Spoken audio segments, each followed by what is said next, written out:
성부와 성자와 성령의 이름으로 말씀드립니다. 하나님의 은혜가 충만하시길 축원합니다. 우리 옆 사람들에게 인사합시다. 평화의 사도이십니다. 시작.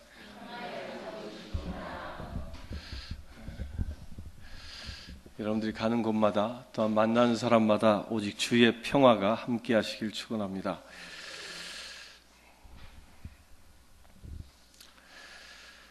여러분들은 여러분들의 삶을 위해서 예수님이 필요하십니까? 아니면 예수님 때문에 여러분이 필요하십니까? 여러분들의 삶이 어떻게 되어 있습니까? 내 삶을 도우시는 분이 예수 그리스도라고 고백합니까? 아니면 나는 예수님 때문에 존재한다라고 고백합니까? 비슷한 말 같지만요, 출발점은 엄청나게 다릅니다. 우리는 보통 찬송을 하면서도 이런 찬송을 많이 하면 나를 도우시는 주님, 이런 얘기를 합니다. 그런데 나를 도우시는 주님은 맞습니다. 주께서 나를 도우시는 건 맞아요. 그런데 무엇 때문에 돕는지에 대하여 우리는 명확히 알아야 한다는 거예요. 주께서 나를 도우시는데 그 도우시는 목적이 분명히 있고요, 주께서 나를 도우시기 또한 이전에 주님이 나를 통하여 행하시는 그 예비 단계가 있는 것입니다. 그 전 단계 없이 주께서 나를 도우시는 것 그 자체로만 만족하며 산다면 그걸 뭐라고 그러냐? 그게 바로 기복신앙이다 그러는 거예요. 주님이 나를 도우시는 건 맞는데 무엇 때문에 도우시는지를 내가 명확히 알아야 하는 것이, 우리가 주님을 만나는 경험 없이, 우리가 주님을 만나서 거듭난 경험 없이, 거듭나지 아니하는 자가 주의 도움만을 구한다면 그것이 바로 기복신앙이에요. 왜 그럴까요? 그가 구하는 것은 하나님의 뜻을 구하는 게 아니라 내 안에 욕심 덩어리들을 채우기 위하여 그 욕심 덩어리를 채우는데 신의 도움을 구하는 것이, 신의 도움을 구하는 것밖에 되지 않기 때문입니다. 그 세상에서 전도하기 제일 좋은 이 나라가 인도 사람들이래요. 인도 사람들. 그 인도에서 복음을 전하고 예수를 소개하면 대부분의 사람들이 그렇게 좋은 신이 있냐고, 그 사랑의 신이 있냐고, 그렇게 좋은 평화의 신이 있냐고, 그 신 나에게 다시 소개해주고 그 신을 상징하는 어떤 상징물을 내가 주면 그 신을 내가 열심히 섬기겠다고 많은 사람들이 그렇게 대답한대요. 그래서 성경이나 십자가를 그에게 선물하면 그걸 아주 기쁘게 받아서 집에 가져간다는 거예요. 그 집에 가서 어떻게 할까요? 집에 가면 여러 신상들을 집에다 다 모시고 있는데 그 중에 한 구석에다 십자가를 딱 갖다 놓는다는 거예요. 다 갖다 놓는다. 그래서 선교사가 자기에게 전했던 말 가운데 예수님은 사랑이시대. 그러면 내가 뭔가 사랑에 목마르고 사랑을 받고 싶은 마음이 생기고 그러면 그 십자가 앞에 가서 비나이다 이런다는 거예요. 이게 뭐예요? 거듭나기 전에 나의 욕심을 채우는 분으로 예수를 필요로 할 때 나타나는 기현상인 거죠. 근데 놀랍게도요, 이런 사람들에게도 하나님의 역사가 일어납니다. 왜? 예수 이름으로 구하기 때문에. 예수 이름으로 구하면 주께서 응답하신다겠다고 주께서 이미 약속하셨기 때문입니다. 그런데 무엇이 다르냐면요, 마지막 때 결과가 다릅니다. 똑같이 예수 이름으로 구하여 뭔가 응답을 받고 내 삶이 행복해 보일지 모르지만 마지막 때 주님은 그들을 보고 뭐라고 얘기하시냐면 나는 너희를 도무지 알지 못한다 얘기한다. 그럴 때 사람들이 얘기하죠. 아니 주님, 왜 나를 모릅니까? 내가 예수님, 당신님 이름으로 귀신도 쫓고 당신 이름으로 기적도 행하였는데 왜 나를 모른다고 하십니까? 라고 주님께 항의해봐야 그들이 가야 할 곳은 저 불 끓는 지옥밖에 없다는 것입니다. 그게 어떤 이유예요? 나의 욕심 때문에 예수를 필요로 한다면 그렇게 되는 것입니다. 그러나 진정한 신앙인은요, 예수님의 도우심이 필요로 하는 것이 나의 욕심이 아니라 주님이 주신 그 사명을 이루기 위하여 주의 힘과 권능을 필요로 하다면 그를 통해 하나님의 역사가 일어나고 또한 마지막 때에 그는 주님께 높이 들림받는 영광의 자리에 들어갈 것입니다. 그렇게 되시길 축원합니다. 우리가 그렇게 되게 하시기 위하여 주님은 이 땅에 오셨습니다. 우리로 하여금 온전히 구원받아 온전히 하나님의 나라의 자녀 삼게 하시기 위하여 우리로 하여금 우리에게 주님은 찾아오신 것입니다. 오늘 주님이 그 찾아오신 그 주님, 부활하여 찾아오신 그 주님을 만나시길 주의 이름으로 축원합니다. 오늘 복음의 말씀을 보면요, 예수님의 제자들이 이제 부활의 소식까지 다 들었어요. 다 들었음에도 불구하고 그들은 다락방에 모여가지고 문을 꼭꼭 걸어 잠그고 있다고 했습니다. 그런데 그 걸어 잠그고 있는 이유가 뭐라고 성경은 설명합니까? 유다인들이 무서워서, 두려운 거예요. 예수님의 부활의 소식은 듣긴 했지만 두려운 거예요. 어떤 두려움일까요? 자기들의 스승을 잡아서 십자가에 못 박아 죽여버린 그 유다인들이 자기들도 잡아다가 그렇게 극형에 처할까봐 두려워 떨고 있었던 것이죠.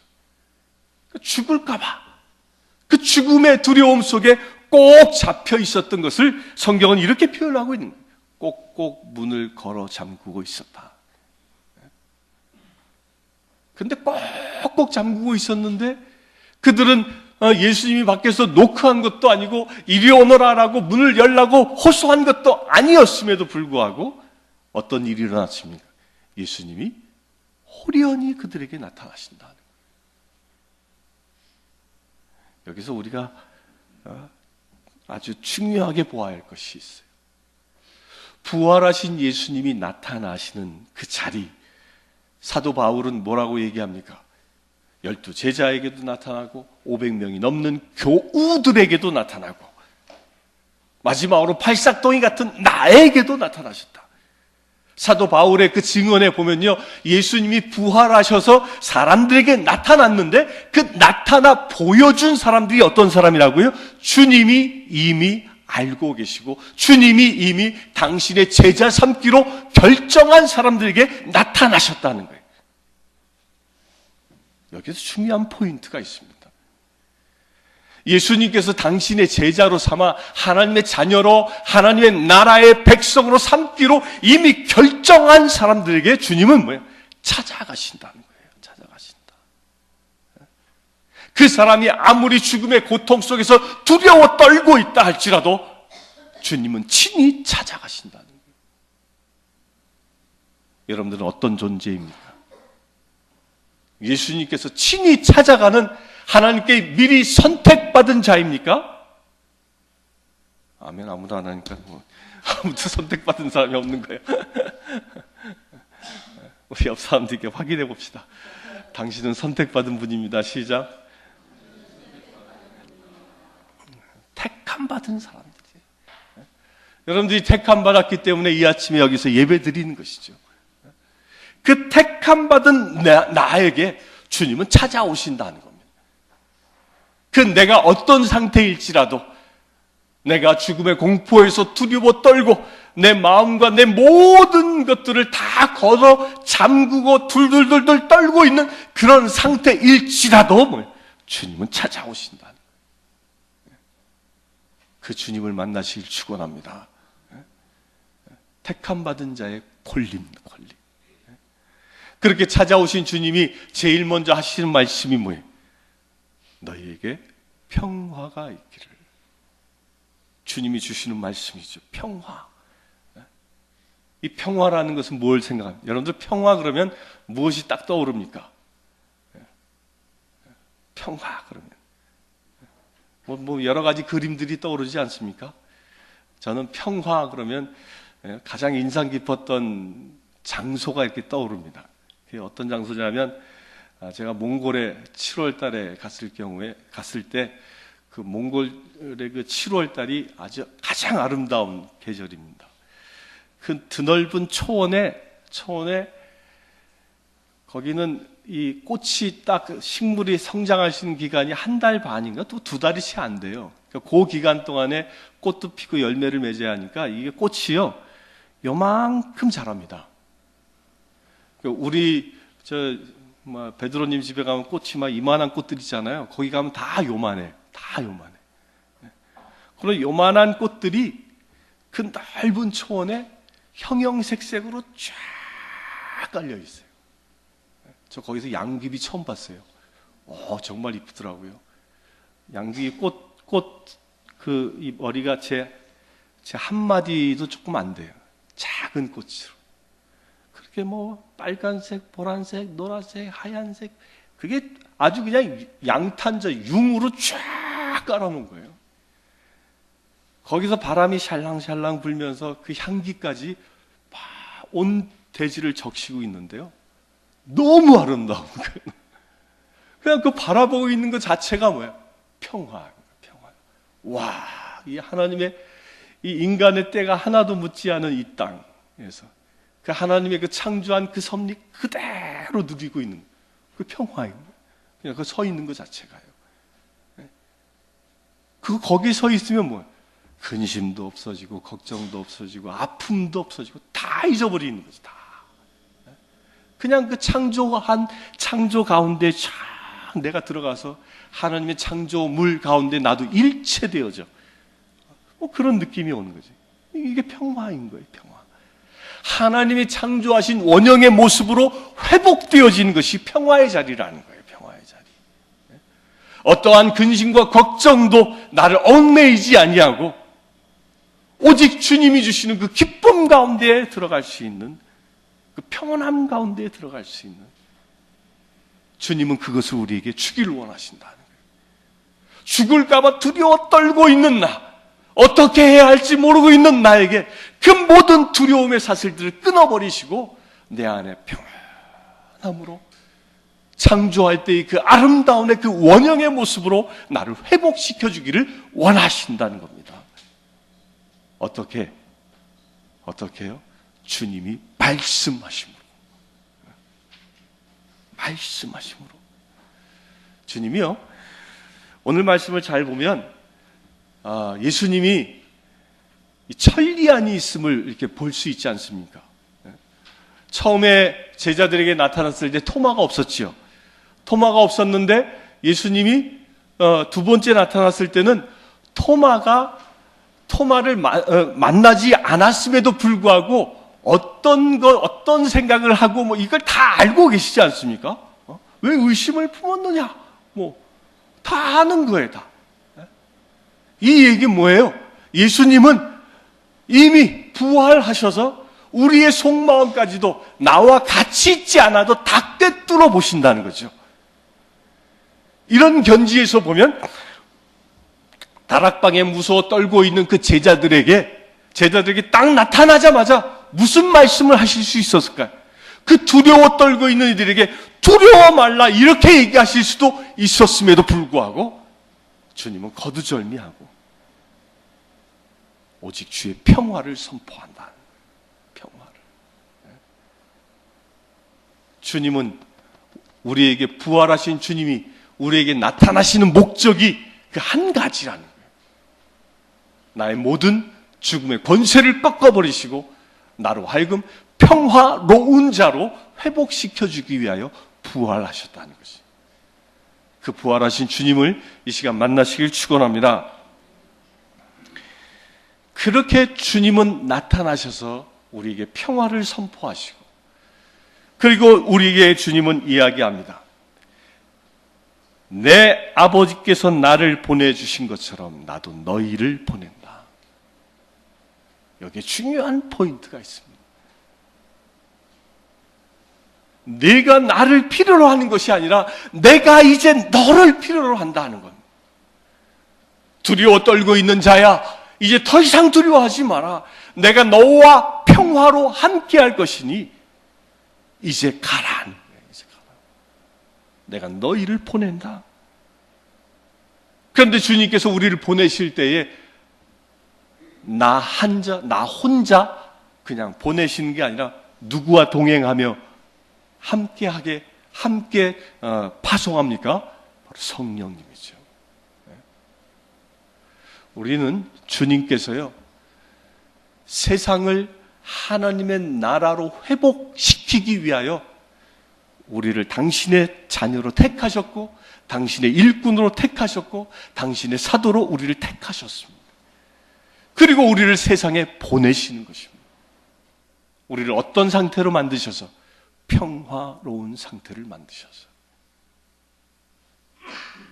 나를 묶고 있는 모든 사슬들을 끊어버리시고 주 안에서 온전한 자유함을 누릴 수 있는 그 상태로 만드셔서 세상에 보내는 사람, 보냄받은 자인 것입니다. 그런데 그 보냄받은 자임을 믿으시길 축원합니다. 이 사탄은요, 제일 두려워하는 게 뭐예요? 세상에 우리가 성령의 능력을 받아서 이 복음을 들고 나가는 걸 제일 두려워해요. 제일 두려워하니까 우리로 하여금 나가지 못하도록 우리를 계속적으로 유혹합니다. 그 유혹하는 게 뭘까요? 계속적으로 유혹하는 게 너나 잘해라 이러면서 계속 유혹하는 거예요. 네 꼬라지를 알아라 계속 유혹하는 거예요. 네가 성경을 알면 얼마나 안다고, 네가 주님을 만났으면 얼마나 만났다고, 또 너 돌아봐, 네가 얼마나 거룩한 사람이길래 네가 복음을 전한다고 세상에 나가? 말도 안 되지. 끊임없이 그런 유혹으로 우리를 주저앉히는 것이죠. 우리 사랑하는 성도님들, 그런 유혹이 든다면 이 시간 예수님의 이름으로 물리치실 축원합니다. 주님은요, 내가 두려워 떨고 있는 그렇게 연약한 나임에도 불구하고 나를 택하셨습니다. 나를 택하신 것입니다. 나를 택하셔서 그 모든 연약한 사슬을 끊어버리시고 나로 하여금 평화의 사도로 택하신 것입니다. 이것을 믿으시길 축원합니다. 그렇게 나를 택하신 그 주님은 우리에게 평화를 회복시켜 주시면서 우리에게 주시는 능력이 뭐예요? 성령의 능력을 주신다. 주님께 택함 받은 자는요, 나의 힘으로 살아가는 자가 아니라 성령의 힘으로 살아가는 자로 변화되어지는 것입니다. 여러분들이 살고 있는 삶의 현장에서 내가 풀지 못했던 일이 있다면 이제 여러분들이 주님께 보냄받은 자 되었다는 그 확신을 갖게 되어지면 성령님께서 여러분들의 그 문제를 풀어주시는 역사가 일어나는 것입니다. 나는 힘이 없고 미약하여 아무것도 할 수 없지만 그 전능하신 성령님께서 내게 임하여 계시다면 주님이 일하시는 것입니다. 그 주님이 일하심을 목격하는 자 되시길 축원합니다. 그렇게 성령을 받은 자, 그 성령을 받은 자는 어떤 삶을 살아갈까요?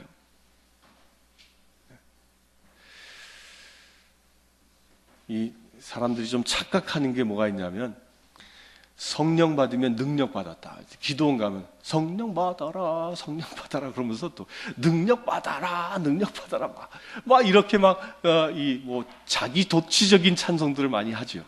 근데 그게 틀렸다는 얘기는 아니에요. 근데 어떤 착각을 하냐면 성령의 능력을 받는 거와 이 귀신의 능력을 받는 걸 이렇게 헷갈리는 거예요. 꼭 성령의 능력을 도깨비 방망이의 능력처럼 여기는 자가 있다는 거예요. 절대 아닌 거예요. 성령이 내게 임하시면요, 나로 하여금 하시는 첫 번째 일이 있습니다. 여러분들 이거 명심하세요. 내게 성령이 임하여 계신지 아닌지는 구별할 수 있는 방법 중에 하나가 여기에 또한 제시되어져 있는 거죠. 성령님이 내게 임하시면요, 성령님이 내게 하시는 일이 있는데 그게 뭐냐? 용서하는 일을 하게 하신다는 거예요. 내 안에 미움이 있는 자, 내 안에 아픔을 준 자, 나를 구속한 자, 나를 정죄한 자, 나를 공격한 자, 나를 죽음의 도가니로 몰아낸 자, 그 모든 나로 하여금 나를 공격한 그 모든 사람들을 긍휼히 여길 수 있는 마음을 주시는 분, 그분이 바로 성령님입니다. 여러분들에게 성령이 임하면 이 역사가 일어나는 것입니다. 용서의 마음이 생기십니까? 용서의 마음이 드시길 축원합니다. 그 용서의 마음은요, 단계적으로 나타납니다. 누구부터 용서할까요? 나로 하여금 제일 가까운 사람부터 용서하게 되는 거예요. 내가 가장 사랑하는 사람, 내 주변에 가장 가까이에 있는 사람부터 용서하기 시작합니다. 결혼한 사람은 그 첫째가 배우자이고요, 둘째가 자식들이고, 또한 자식들은 자기의 부모이고, 이 용서로 역사가 일어나기 시작하는 것입니다. 왜 성령님은 우리로 하여금 성령님이 나에게 임하였을 때 그 첫 번째 사역이 용서의 사역으로 이루어지게 하십니까? 그것은 관계의 회복을 이루기 위해서입니다. 우리가 서로 만나서 온전한 하나 되어지는 관계가 되어지는데요, 선행되어야 할 과제가 용서라는 거예요. 용서 없이 서로 가지고 있는 앙금이 있는데 절대 하나 되어질 수 없습니다. 절대로. 제가 이 포항교회 유명이신 분님이 제가 상주에 있을 때 전도사로 우리 교회에 왔었는데, 그 신부님하고 이제 저하고는 신학교 학부 입학 동기생이에요. 83학번 동기생이에요. 근데 그분 이제 딴 데서 생활하시다 늦게 다시 부름 받아가지고 왔는데, 저하고 근 한 1년 정도를 살았어요. 같이 사역을 하고, 그리고 이제 안동도 가고 그랬는데, 어느 날 저한테 이렇게 전화를 했어요. 그래서 전화해서 무슨 일이십니까? 그랬더니 내가 조 신부님을 위해서 기도할 때마다 이 아픔이 해결되지 않아서 내가 용서하기 위해서 이 전화를 했다는 거예요. 뭔데요? 그랬더니 별것도 아닌데, 제가 그냥 저는 이게 습관이 아주 못된 습관 중에 하나가, 누군가가 질문을 하면 즉각적인 대답을 잘 안 해요. 잘 안 해요, 이게 저는 설교할 때는 이렇게 막 얘기하지만, 대화할 때는 즉각적인 얘기들을 잘 못해요. 저 사람이 무슨 생각할까? 또 하나님은 어떻게 생각할까? 뭐 이런 사람 막 생각하다 보면 대화의 타이밍을 놓치는 경우가 많아요. 근데 그 신부님이 저에게 뭔가를 물었는데 제가 대답을 안 해버린 거예요. 그리고 다른 일 때문에 대답할 시간조차도 나중에 대답도 못하고 그냥 흘러가 버린 거예요. 그러니까 그 신부님은 어떻게 생각했냐면 자기가 무시당했다라고 생각한 거예요. 그러니까 저는 까마득하게 잊고 있었던 거죠. 까마득하게 잊고 있었는데 그랬다는 거예요. 이런 상처를 제일 많이 받은 사람이 또 우리 와이프도 그렇더라고요. 그렇습니까? 그러니까 그 신부님이 저에게 요구하는 게 있어요. 신부님, 그건 잘못된 거죠. 그걸 듣고 보니까 잘못됐네요. 그럼 저에게 잘못했다고 사과하세요. 그러니까요. 그래서 제가 그거 듣고 보니까 그렇네. 제가 나중에라도 대답을 했어야 하는 건데 못해서 내가 미안합니다, 사과합니다. 그랬더니 그 신분이 딱 하는 얘기가, 그럼 저도 용서합니다. 그러더라고요. 이 성령님이 하시는 일이에요. 마음 안에 있는 조그만한 앙금과 찌꺼기들조차도 주께서 보게 하시고, 그것을 내 안에 묶임으로 남겨놓지 못하도록 하시는 분이 바로 성령님인 겁니다. 우리가 사랑하는 사람일수록 이걸 잘 살펴봐야 합니다. 내가 혹여 내 가족 가운데 섭섭함이나 아쉬움이나 이런 것을 가지고 앙금으로 남아있는 것이 있다면, 그것을 성령님이 보게 하신다면 예수 이름으로 온전히 용서를 선포하시길 축원합니다. 그 용서가 하나님이 일하시는 겁니다. 이렇게 용서되어질 때 관계가 회복되어지는 겁니다. 그 관계가 회복되어진 최상의 모습을 보여주고 있는 것이 오늘 사도행전에서 읽은 초대교회의 신앙 공동체인 것이죠. 그들은 어떻게 했다고 합니까? 자신들이 한 마음 한 뜻이 되었다 그랬습니다. 마음이 하나 되어졌다는 거예요. 그들에게 서로 마음의 벽을 벽에 장벽을 쌓을 수 있는 여지가 아무것도 이제 남지 않았다는 것이죠. 무엇을 통해서? 성령이 저들에게 임하자 그들 안에 있었던 모든 아픔들이 다 치유되어지고 용서되어졌기 때문에 일어나는 일이에요. 그래, 그들의 마음의 중심에 누구의 마음이 들어온 것입니까? 성령님의 마음이 들어온 거예요. 성령님의 마음이 들어왔기 때문에 그들은 성령님의 마음으로 하나 되어질 수 있었고, 그 성령님의 마음으로 한 뜻이 되어질 수 있었고, 그렇기 때문에 그들은 자신이 가지고 있었던 모든 재산을 팔아 교회에 내놓고 한 공동체로 살아갈 수 있었던 것입니다. 우리 교회 공동체의 롤 모델인 것이죠. 그 시작의 첫 단추가 뭐라고요? 용서함. 이 첫 단추의 시작은 우리 가족으로부터 시작되어진 거예요. 우리 사랑하는 성도님들, 부활하신 주님께서 여러분들의 가정 가운데 임하여 계시길 원하십니다. 부활하신 주님이 임하여 가장 하고 싶어 하시는 일이 바로 가족 간의 온전한 하나됨입니다. 남편과 아내가 한 마음 되어지고, 부모와 자식이 한 마음 한 뜻 되어져 온전한 그리스도의 공동체로 서기를 주님은 원하시는 것입니다. 그 부활하신 주님을 만나는 귀한 주일 되시길 축원합니다. 그 주님께서 그 가정을 회복시키시고, 또한 우리 교회를 회복시키시고, 이 교회를 통하여 교회에 속해 있는 모든 사람들이 한 마음 되어져, 한 뜻 되어져 그 성령님이 주신 능력과 권세를 가지고 세상의 부활의 소식을 전하길 원하시는 것입니다. 우리 사랑하는 성도님들, 예수님은 부활하셨습니다. 그런데 그 부활하신 주님이 여러분들 내 안에 가장 아픈 곳에, 여러분들 가정 가운데 하나 되지 못한 곳에, 우리 교회 가운데에 한 마음 한 뜻 되지 못한 곳에 지금 나타나셨습니다. 그리고 주님은 선포하십니다. 너희에게 평화가 있기를. 그 평화의 복음이 여러분들의 삶 가운데 온전히 이루어지시길 주의 이름으로 축원합니다. 성부와 성자와 성령의 이름으로 말씀드렸습니다.